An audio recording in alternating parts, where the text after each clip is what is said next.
5 seconds. Start.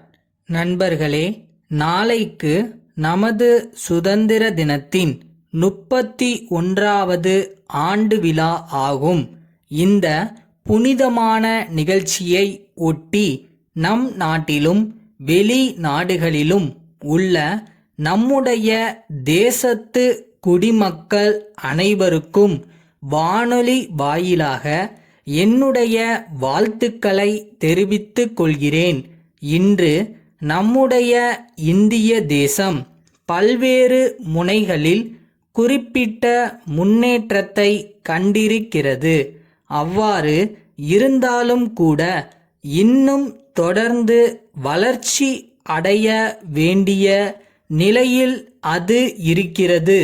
அவ்வாறு வளர்ச்சி அடைய வேண்டுமானால் நிலையான தன்மை இருக்க வேண்டும். நிலையான தன்மையே நமது வாழ்க்கையின் அடித்தளமாக இருக்கிறது.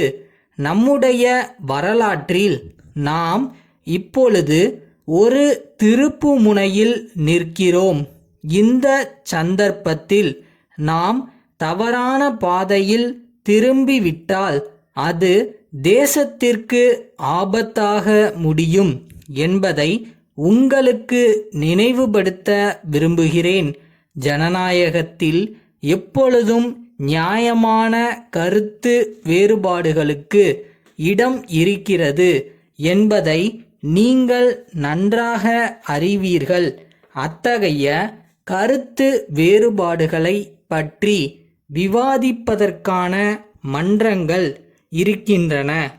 அங்கு இவைகளை பற்றி விவாதிக்காமல் கருத்து வேறுபாடுகளை தெருக்களுக்கு கொண்டு செல்லுதல் போன்றவைகளுக்கு ஜனநாயகத்தை கொண்டு செல்லக்கூடாது. கசப்புமிக்க வேற்றுமைகள் இருந்தால் அவற்றை பேசி தீர்த்து கொள்ள வேண்டுமே தவிர அந்த வேற்றுமைகளின் காரணமாக தேசம் பிளவுபட அனுமதிக்க கூடாது. அவ்வாறு பிளவுபடும் தேசம் தன்னுடைய நிலையில் தலை நிமிர்ந்து நிற்க முடியாது, முன்னேற்றம் அடையவும் முடியாது. புத்துயிர் பெற்ற புதிய இந்தியாவை உருவாக்க வேண்டுமென்ற நம்பிக்கை நம்மிடத்தில் வளர வேண்டும். எந்த நாடும் தன்னிடத்தில் நம்பிக்கை வைக்காவிட்டால் அது முன்னேறவே முடியாது. எத்தகைய அறைகூவல்கள் எந்த இடத்திலிருந்து வந்தாலும் அவற்றை எதிர்நோக்குகின்ற திறமை ஒரு நாட்டிற்கு தேவை. ஏழை மக்களுக்கும் பணக்காரர்களுக்கும் இடையில் ஏற்றத்தாழ்வுகள் மிகுந்து வருகின்றன. அத்தகைய ஏற்றத்தாழ்வுக்கு நாம் முடிவு கட்ட வேண்டும். இத்தகைய நிலைமையில் நம்மால் அசட்டையாக இருக்க முடியாது.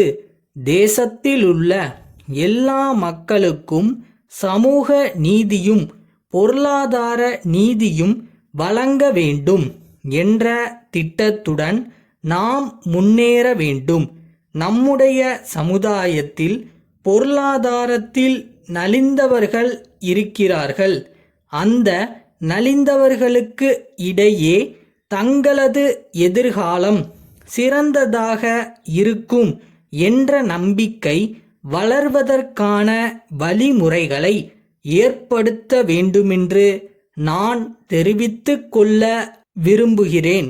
சமூக பொருளாதார வளர்ச்சிக்கு நாம் அமைத்திருக்கும் திட்டம் இளைஞர்களுக்கு நம்பிக்கையை ஏற்படுத்தி இருக்கிறது.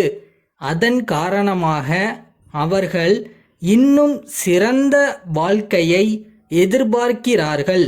நம்முடைய தேசத்தின் விலை மதிப்பு இல்லாத செல்வமாகிய இளைஞர்கள் எதிர்காலத்தை பற்றி பொறுமை இழக்கவோ சந்தேகப்படவோ கூடாது. கடுமையாக உழைக்கும் இந்த மிக பெரும் மனித சக்தியை தேசத்தை உருவாக்கும் பணியில் ஈடுபடுத்த வேண்டும். குறிப்பாக கிராமப்புற வளர்ச்சியில் இந்த சக்தியை பயன்படுத்த வேண்டும். சென்னை கிடங்கு தெருவிலுள்ள பிரபுதாஸ் சகோதரர்களின் செயலாளரிடமிருந்து வேலூர் கலசப்பெருமாள் கோவில் தெருவிலுள்ள கணபதி சகோதரர்களுக்கு 2 ஆகஸ்ட் 1973 தேதியிட்ட கடிதம். அன்புடையீர், தாங்கள் பல ஆண்டுகளாக எங்களுடைய சரக்குகளை மொத்தமாக எடுத்து விற்பனை செய்பவர்களாக இருக்கிறீர்கள். தற்பொழுது அருமையான ஒரு சந்தர்ப்பத்தை உங்களுக்கு அளிப்பதில் மகிழ்ச்சி உடையவர்களாக இருக்கிறோம். பலவிதமான வண்ணங்கள் கொண்ட 5000 பட்டுப் புடவைகள் பல அளவுகளில் எங்களிடம் இருக்கின்றன. சுமார் 18 மாதங்களுக்கு முன்னால் அவைகள் தயார் செய்யப்பட்டவை ஆகும்.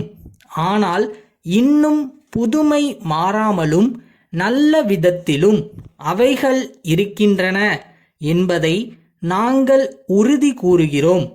இப்பொழுது நாங்கள் ஏற்படுத்தியுள்ள ஒரு சிறப்பு திட்டத்தின் கீழ் அந்த புடவைகளுக்கு 40% கழிவு அளிக்க தீர்மானம் செய்திருக்கிறோம்.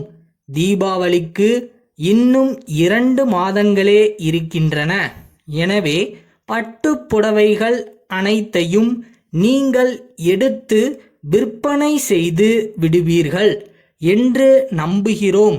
நீங்கள் மிகச்சிறந்த விற்பனையாளர் என்பதை நாங்கள் அறிவோம். தங்கள் அன்புள்ள கஷ்டப்பட்டு உழைச்சா ஜெயிக்க முடியாதான், ஆனால் இஷ்டப்பட்டு உழைச்சா கண்டிப்பாக ஜெயிக்கலாமா. ஸோ செய்கிற வேலையை ஜாலியாக பண்ணுங்கள்.